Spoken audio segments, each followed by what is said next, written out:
चलिए आगे बढ़ते हैं। होर्मुज का ये इलाका वैश्विक टकराव का केंद्र बनता जा रहा है, जिसे हम शॉर्ट फॉर्म में वर्ल्ड वॉर कहते हैं। मैंने कभी वर्ल्ड वॉर को लेकर स्पेकुलेशन नहीं किया या फिर मैंने वॉर मॉन्गरिंग भी नहीं की, लेकिन अब जो खतरा दिख रहा है वो रियल थ्रेट है। रियल थ्रेट कैसे है? पहले आप ये तस्वीर देखिए, किस तरह से वहां जहाजों को निशाना बनाया जा रहा है। बीच समंदर में जहाज धू धू करके चल रहे हैं।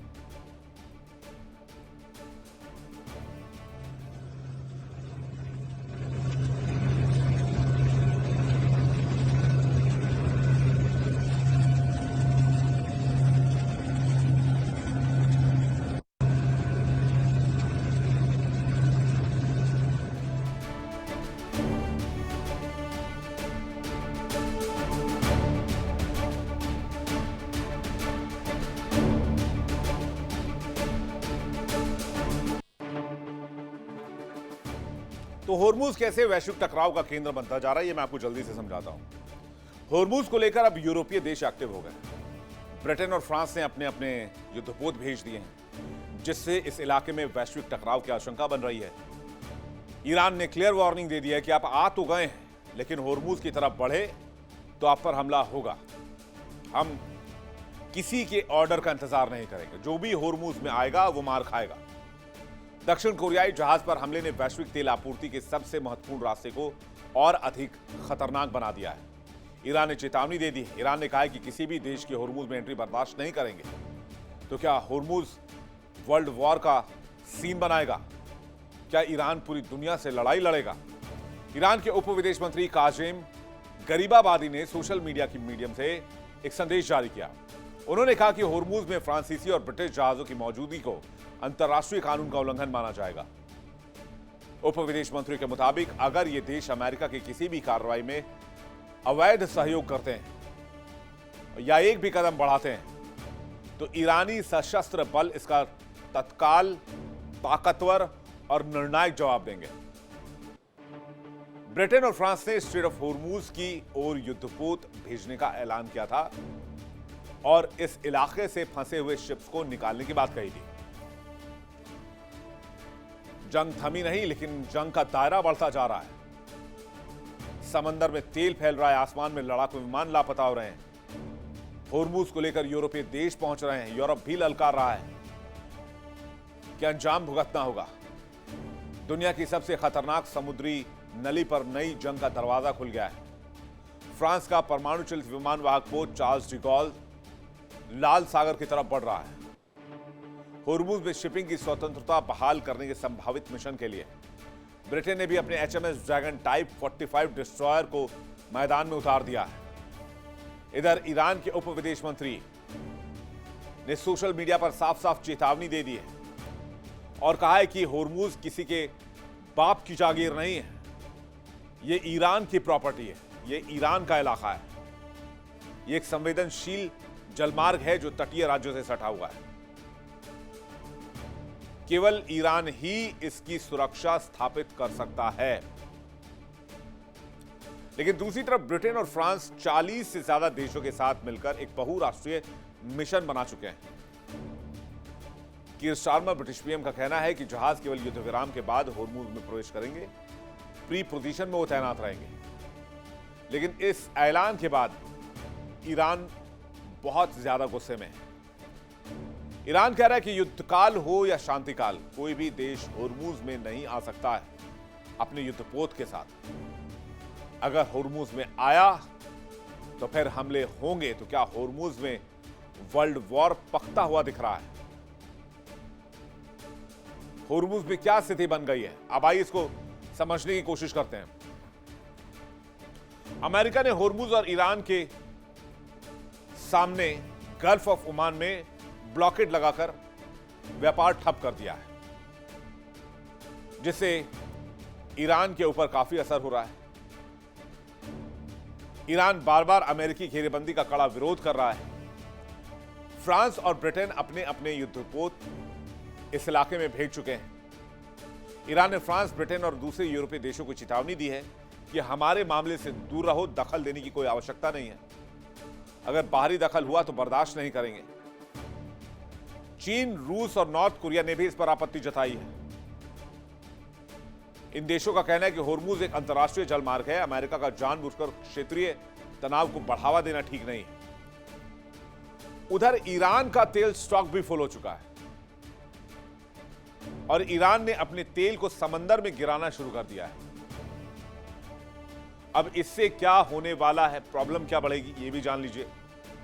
जब होर्मुज में तेल फैलेगा तो असर 3 लेवल पर होगा। पर्यावरण तबाह होगी।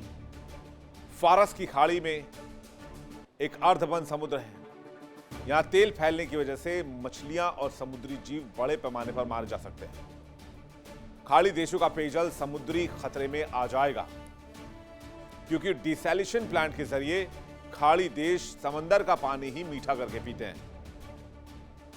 तेल फैलते ही पर्यावरण संगठन, यूरोपीय देश और एशियाई राष्ट्र अमेरिका पर दबाव बनाएंगे और कहेंगे कि जंग फौरन बंद होनी चाहिए, और ईरान यही चाहता है। वहीं डोनाल्ड ट्रंप ईरान के साथ डील करने के लिए बेकरार हैं। ट्रंप चाहते हैं कि ईरान के साथ समझौता हो जाए और वो शांति से जंग खत्म करके इस इलाके से जाएं। इसलिए ट्रंप बार बार डील की बात कर रहे हैं। ट्रंप क्या कह रहे हैं? 6 मई 2026 को प्रोजेक्ट फ्रीडम शुरू किया और कहा कि भाई हम जो है यहां जो जहाज फंसे हुए हैं इनको बाहर ले जाएंगे। होर्मुज खोलने के लिए नौसैनिक अभियान की शुरुआत की, लेकिन ईरान ने जब पलटवार किया, जहाजों को, अमेरिकी जहाजों को निशाना बनाया, तो इस मिशन को अस्थायी रूप से रोक दिया गया। ईरान ने कहा कि अमेरिका सरेंडर कर चुका है, अमेरिका की ताकत नहीं है कि वो होर्मुज खुलवा ले। फिर डोनाल्ड ट्रंप ने पूरी दुनिया से होर्मुज को कंट्रोल करने की मांग की और कहा कि जिन देशों के जहाज फंसे हुए हैं वो अपने सैनिक भेजें और अपने जहाज को निकाल कर ले जाएं। यह अमेरिका की जिम्मेदारी नहीं है। पहले अमेरिका हर मामले में चौधरी बनता है, फिर बाद में जब अमेरिका पिट जाता है उस मामले में, तो फिर हाथ झाड़कर वापस आता है और कहता है हमारी जिम्मेदारी नहीं है। और अब होर्मुज के मामले में ऐसा ही हो रहा है। इधर इजराइल और अमेरिका के बीच भी कुछ ठीक नहीं है हालात। समीकरण तेजी से बदल रहे हैं। इजरायली विश्लेषक साफ कह रहे हैं कि जेरूशलम की 4 रेड लाइंस हैं। ईरान के परमाणु कार्यक्रम को खत्म करना, बैलिस्टिक मिसाइल कार्यक्रम पर रोक लगाना, हिजबुल्लाह और हमास के पुनर्निर्माण को रोकना और ईरान को राजनीतिक वैधता न मिलने देना। लेकिन ट्रंप इनमें से कुछ पर समझौता करने को तैयार तो दिखते हैं, लेकिन कुछ पर नहीं। और यही वो दरार है जो इजराइल को बेचैन कर रहा है। जब ट्रंप प्रोजेक्ट फ्रीडम और ऑपरेशन फ्यूरी रोकते हैं और ईरान से डील की बात करते हैं, तो इजराइल को डर लगता है कि अमेरिका इस युद्ध में उसे अकेला छोड़ सकता है। और इसे इजराइल कह रहा है कि हम अपनी निर्भरता को कम करेंगे। उधर ईरान के संसद के उपाध्यक्ष ने कहा है कि होर्मुज ही हमारा न्यूक्लियर वेपन है। कैसे हमने होर्मुज को बंद करके पूरी दुनिया को फंसा लिया है। यह महज एक जलमार्ग नहीं है, बल्कि वो हथियार है जिसे ईरान ने पूरी दुनिया की गर्दन पर रखा हुआ है। होर्मुज से हर महीने औसतन 3000 जहाज निकलते थे, तेल, उर्वरक, गैस लेकर। अप्रैल 2026 का आंकड़ा आप जानेंगे, आपके होश उड़ जाएंगे। सिर्फ 191 जहाज गुजरे हैं, यानी केवल 5% ट्रैफिक। 95% दुनिया की जो ऊर्जा आपूर्ति वो ठप है। पुतिन और शी जिनपिंग कभी खुलकर यह बात नहीं कहेंगे कि ईरान होर्मुज खोल दे, लेकिन वो ईरान को गिरने भी नहीं देंगे। चाहे वो वीटो को लेकर हो, तेल खरीद को लेकर हो, कूटनीतिक ढाल हो, ये सब उनका हथियार है। अमेरिका और इजराइल की साख का यह असली इम्तिहान नहीं है कि वो ईरान को हराएं, बल्कि पूरी दुनिया के लिए तो अब असली चैलेंज ये है कि वो होर्मुज कैसे खुलवाएं, अमेरिका पर दबाव कैसे बनाएं, अमेरिका ने जो गल्फ ऑफ ओमान में ब्लॉकेड लगाया उसको कैसे हटाएं। क्योंकि एक पॉइंट मैं यहां पर जाते जाते आपके लिए मेंशन करना चाहूंगा, जब अमेरिका और ईरान में सीजफायर हुआ तब ईरान ने होर्मुज को खोल दिया था, लेकिन 24 घंटे के अंदर ईरान ने होर्मुज को बंद करने का फैसला किया, क्योंकि अमेरिका ने ओमान से अपना ब्लॉकेड नहीं हटाया था।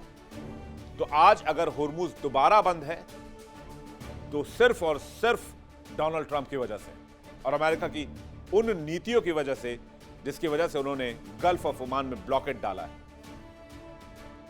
जिसका खामियाजा हम सभी भुगत रहे हैं।